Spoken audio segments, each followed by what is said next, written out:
আমার হাজি আমিনুল MLA 8 মাহর পরে জেলত আছে এটা ষড়যন্ত্র হিসাবে তাক জেল ঘুমাই রাখি দিছে NSA দিছে কোনো এনেকুৱা পাপ কৰা নাই যিটো NSA দিব লাগে আগত যিটো হৈছিল 14 দিন পিছতেই জমানত পাইছে তাৰপিছত NSA হৈ দিছে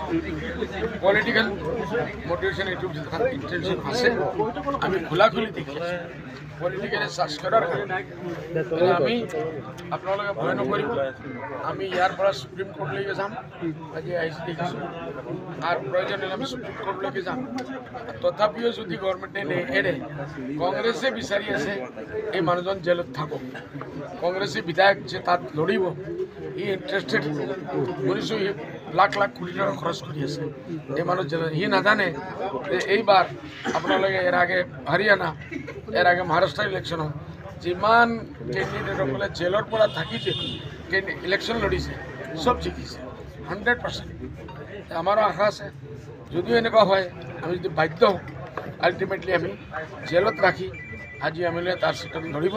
আৰু যে MLA ফাইনেন্স কৰি আছে তাক জেলত ৰখাৰ কাৰণে সি এইবাৰ শেষ হৈ যাব। ওয়াইসিৰ কথা